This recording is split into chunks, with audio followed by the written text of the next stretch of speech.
Hello mga mother! Dahil fiesta dito sa amin ngayon, tinatamad po akong lumabas. Ayan, pagagandahin ko muna ang aming pader.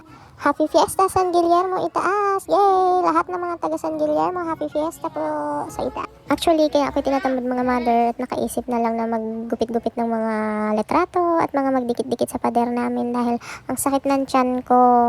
Yung tahi ko ng opera ko, nagnaknak siya ng kaunti. Kaunti lang naman. Yung pinagbuhulan ng tahi, hindi pala siya nagsasara, so napapasukan siya ng tubig.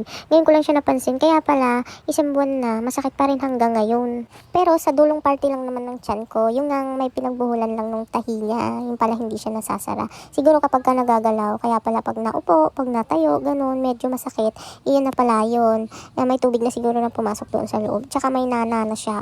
Habang naman nagkakasiyahan sila sa labas, sinarado ko yung pinto at ayaw ko talaga ng maingay. Ewan ko ba? Kahit nga dito sa bahay, pag nagpapatugtog yung asawa ko ng speaker namin, pinapahinaan ko. Nagagalit siya dahil daw silbi ng speaker, bakit daw kailangan mahina. Syempre mabilis bumarindi yung tainga ko. Since may bisita ako din andito ang aking anak na panganay, si Ate Kylie. Ayan nakaupo siya. Yun na lang ginagawa namin. Tulong-tulong kami. So, mamaya pa yan siya sa akin tutulong. Sa cellphone muna siya. Mamaya pa yan tatayo dyan kapag inutusan ko na.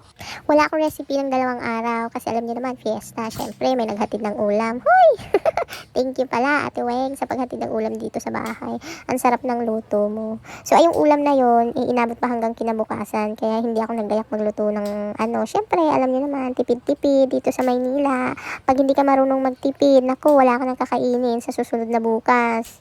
Lahat po dito ay binibili, as in lahat ng bagay, kahit mga malunggay, mga talbos ng mga kung ano-anong mga talbos, lahat ay may bayad.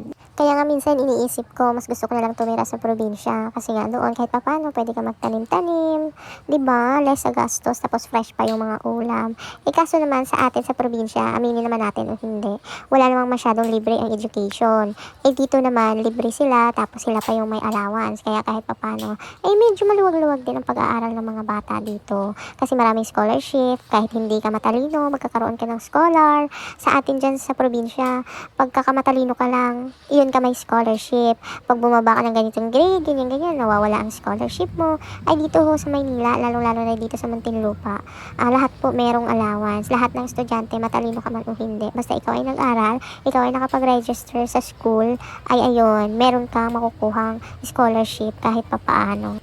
Mula po yan, elementary hanggang college po yan, kahit private o public na schools, lahat po ay may natatanggap dito. Sa kadaldalan ng inyong mother, ayan na, malapit na ako matapos magdikit-dikit dyan. Hindi ko na napansin. Ang tagahawak pala ng kandila na ginagamit ko ay si Ate Kylie.